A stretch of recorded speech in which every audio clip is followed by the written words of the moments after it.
দেশের ইতিহাসে যে কয়েকজন তরুণ নিজের জীবন ও আদর্শকে জনতার মুক্তি সংগ্রামে উৎসর্গ করেছেন, শেখ আরিফ বিল্লাহ আজিজি তাদের একজন। তিনি কেবল একজন নাম নয়, তিনি একটি চেতনার নাম, তিনি প্রতিবাদের নাম, তিনি সংগ্রামের নাম।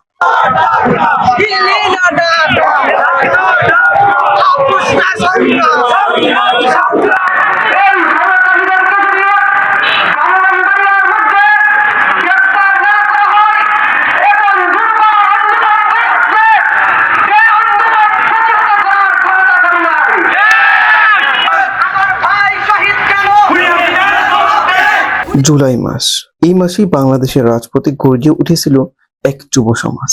সেই গর্জনের সামনের কাতারে ছিলেন শেখ আরিফ বিল্লাহ আজিজি। তিনি ছিলেন জুলাই গণ অভ্যুত্থানের অন্যতম সৈনিক, এক সাহসী মুখ। তিনি নিজের কণ্ঠে উচ্চারণ করেছিলেন, স্বৈরাচার আর মানবতা একসাথে চলতে পারে না। শুধু রাজপথেই নয়, কলমেই ছিল তার বিপ্লব। তিনি লেখেন, স্বৈরাচার হাসিনার 16 বছরের আমলনামা, একটি দলিল, একটি সাহসী নথি, যা পাঠক মহলে ব্যাপক আলোড়ন তোলে। এই বইয়ে উঠে এসেছে নিপীড়ন, দুর্নীতি, দখল ও বৈষম্যের এক বাস্তব চিত্র। 2018 সালে কওমি মাদ্রাসার সর্বোচ্চ সনদ হায়াতুল্লাহকে মাস্টার্স সনদ দেওয়া হয়েছিল, কিন্তু আজ পর্যন্ত সনদের কোনো কার্যকরী ভূমিকা আমরা দেখতে পাচ্ছি না।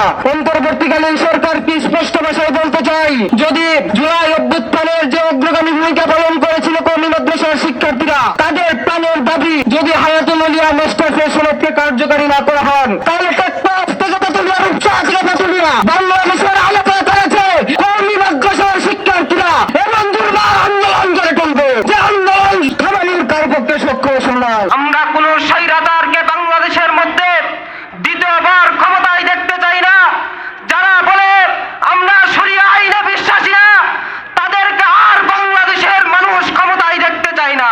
শেখ আরিফ বিল্লাহ আজিজি আজ কওমি ছাত্র সমাজের অগ্রণী সংগঠন। তিনি বৈষম্য বিরোধী কওমি ছাত্র আন্দোলনের কেন্দ্রীয় মুখ্য সংগঠকের দায়িত্ব পালন করেছেন। এক হাতে বই, আরেক হাতে প্লেকার্ড। এইভাবে তিনি তৈরি করেছেন এক সচেতন প্রজন্ম, একটি নতুন বাংলাদেশ, যেখানে থাকবে না নিপীড়ন, থাকবে না শ্রেণী বৈষম্য।